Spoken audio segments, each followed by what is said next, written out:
What's up, you YouTubers? This is Harpy Hunter 89 coming at you from the Duelist Den. Today I will be displaying my top 10 favorite fusion monsters. This list is my own personal favorite fusion monsters, just based off of my own personal reasons. In the comment section below, let me know what you think of my list, and give me some ideas on what your favorites are. So, with that being said, let's jump right into this.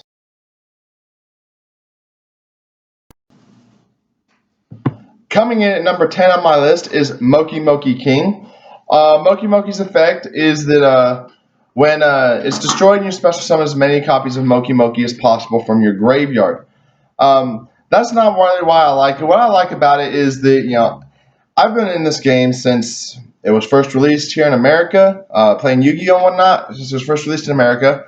And in my entire life, I've only ever seen one copy of Mokey, which is you need 3 copies of Mokey to summon this. For me, it's sort of an obsession with Mokey King, just because, in the GX series, I really like the character that ran the Mokeys, and I've always wanted to get the deck set of Mokeys just so I could have them and Mokey King.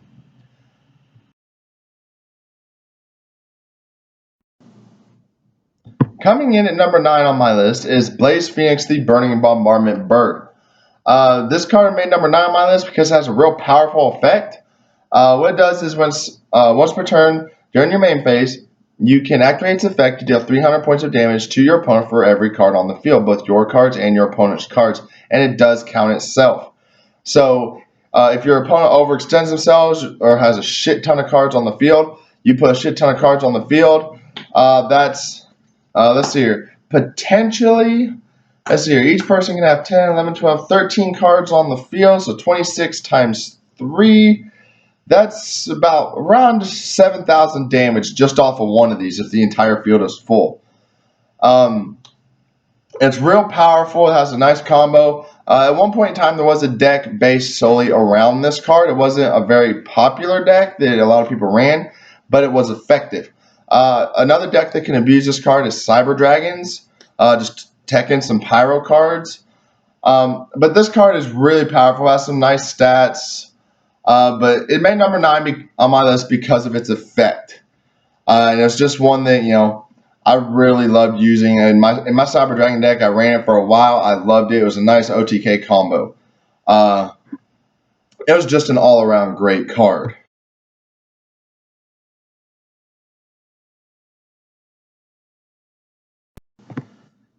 Coming in at number 8 on my list is a 2-card combo. It's Super Robo Lady and Super Robo Ryu.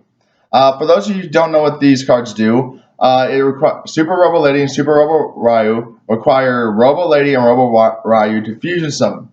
Now, the effect is both of them have the same effect. If Robo Ryu is on the field, you can sacrifice or return to the extra deck to special summon Super Robo Lady. If Robo Lady is on the field, you can return, or Super Robo Lady is on the field, you can return to the extra deck to special summon Super Robo Ryu. Only problem is you cannot use the effect in the same turn that they are special summoned. They have real low stats, powerful wise, they're not really all that great. I just like them because, every now and then, I'll try them in a deck just to see if I can pull off the special summoning requirements. But it's just a couple of real fun cards to play with, and that's why they made number 8 on my list. Coming in at number 7 on my list is FiveHeaded Dragon. This card is a dark dragon type. It has 5,000 attack, 5,000 defense, and it can only be destroyed in battle with a light monster. It's a real powerful card. I've always loved it. It's one of those older cards, not newer, but it's kind of old, kind of new. Somewhere in between there. It's kind of a nostalgia thing as well. But FiveHeaded Dragon is just a real powerful card. It's got real great stats.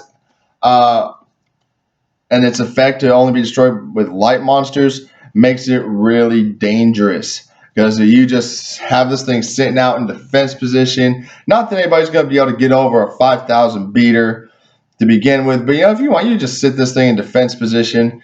And unless they've got a Dark Hole or Regeki or something like that, they're not going to get over it.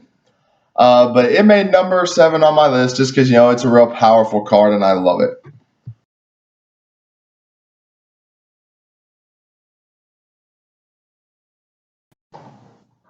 Coming in at number 6 on my list is another 2-card combo. It's Ojama Knight and Ojama King. Ojama Knight requires any 2 Ojama monsters in order to fusion summon it. And Ojama King requires Ojama Red, Ojama Yellow, and Ojama Black or Green, Black, and Yellow to fusion summon it.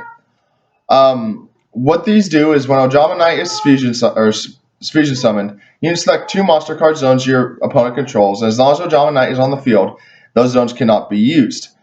Ojama King does pretty much the same thing, only with Ojama King, it's 3 monster card zones. So if you were Geki the field or Dark Hole the field or something, then get both these on the field, your opponent cannot play any monsters whatsoever. It's a really difficult combo to get around because your opponent can't attack over them. So they would need a destruction effect like a Dark Hole or a Geki. But the combo is a real nice lockout, or the 2 cards would make a real nice lockout combo. I love it. I actually ran Ojamas for a while, a few years back. It was a real great combo to get off, and that's why they have made number 6 on my list.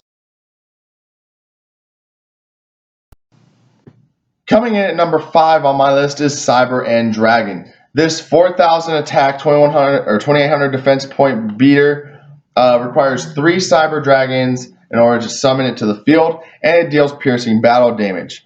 This card is a really good way to OTK your opponent, especially if they're playing nothing but defense. You can power bond into this and go for a 1 or 2 turn kill. This card is super powerful. It's from the GX era. I love this card. Cyber Dragons are one of my favorite archetypes ever, just because they have so much potential in them. But Cyber Dragon and Dragon only made number 5 because there are a few more powerful cards that I like. It's like I said, it's just an all-around great card. I love it. It's, in my opinion, the second strongest Cyber Dragon card that they have made so far. Well, at least it's been released in the TCG anyway. Coming in at number 4 on my list is Dragon Knight Dracoequiste. I love this card mainly because it is a synchro-based card. Yes, it's a fusion monster, but it requires dragon-type synchros in your graveyard in order to use it to its full potential. What this card does is you can banish a dragon-type synchro monster from your graveyard, and Dragon Knight Dracoequiste gains its name and effects, but it keeps its original 3,200 attack. This is great because, if somebody's somehow gotten rid of your Stardust Dragon, God forbid, you can banish Stardust Dragon from your graveyard, and until the end phase, Dragon Knight Dracoequiste gains Stardust Dragon's effect and his name. To me, it's a really great card. What drew my attention to it was that in the anime, it was Yusei who used this card. But if you look on the artwork, it is Red Dragon Archfiend who's in the artwork. It kind of threw me off, but I loved it. It's kind of like Yusei stealing one of Jack's cards. Kind of payback for Jack stealing Stardust Dragon, in my opinion. But Dragon Knight Dracoequiste, although it was very difficult to get out because it requires a Dragon Synchro monster and a Warrior type monster, it is a very powerful card. Coming in at number 3 on my list is Rune's Pendulum Dragon. This card requires an Odd-Eyes Dragon and a Spellcaster type monster to summon it, and depending on the level of the Spellcaster type monster used for its fusion summon, it gains a specific effect. If the Spellcaster was a level 4 or lower, it can attack your opponent's monsters twice in the battle phase. If it was a level 5 or higher monster, it can attack your opponent's monsters 3 times. This is a really great effect. As you can tell, I love effects that allow multiple attacks. You've seen a couple of them on this list. My 2 and 3 spot both have multiple attack options in their monsters. But Rune is just a real powerful card. It's a relatively new card. I love it. The only downside to it, and this is why it made number 3 and not 2, is that its effect is only valid if you attack monsters. That's how it gets its multiple effects off.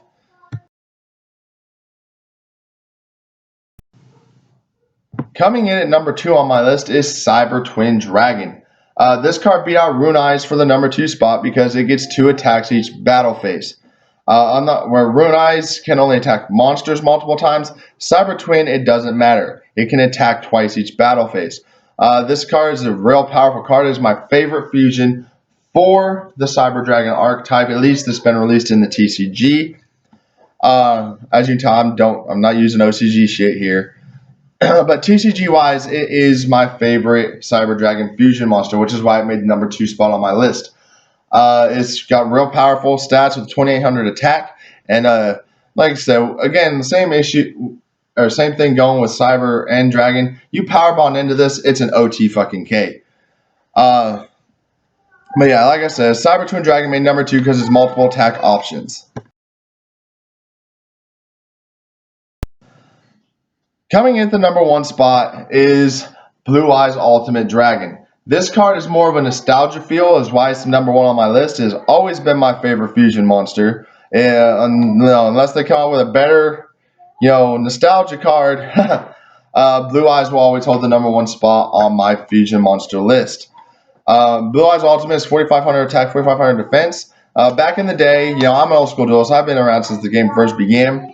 Back in the day, Blue Eyes Ultimate was your go-to boss. If you were able to drop Blue Eyes Ultimate on the field, your opponent was just screwed. There's no way they were getting around it back in the day. But I've always liked Blue Eyes Ultimate. Like I said, it's nostalgia feel, going back to the olden days, But that's why it made number 1 on my list. So in the comment section below, let me know what you think of my list. If this video gets 50 likes with 75 subscribers to my channel, then I will be giving away 2 free packs of high-speed riders. If this video gets 100 likes with at least 125 subscribers, I will be giving away 4 packs of high-speed riders. But in order to win this pack, I'm uploading this on Tuesday, November 3rd. In 1 week is the deadline. All right, so I need, you got to meet the requirements by next Tuesday, all right, which is the 10th, I believe it is, of November in 2015. But if by November 10th, 2015, if I have 50 subscribers and 75 subscribers and 50 likes, then I'll give away 2 free packs of high-speed riders. If I have 125 subscribers or 125-ish and 100 likes, I'll give away 4 free packs. In order to qualify for the packs, again, you have to comment in the box below, and I need the subscribers. All right, so tell your friends, watch my channel, and like the video, subscribe to the channel. Just get those viewers in, and I'll be giving away free packs.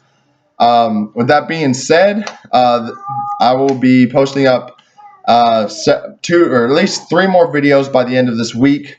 So with that, this is Harpy Hunter 89 signing off.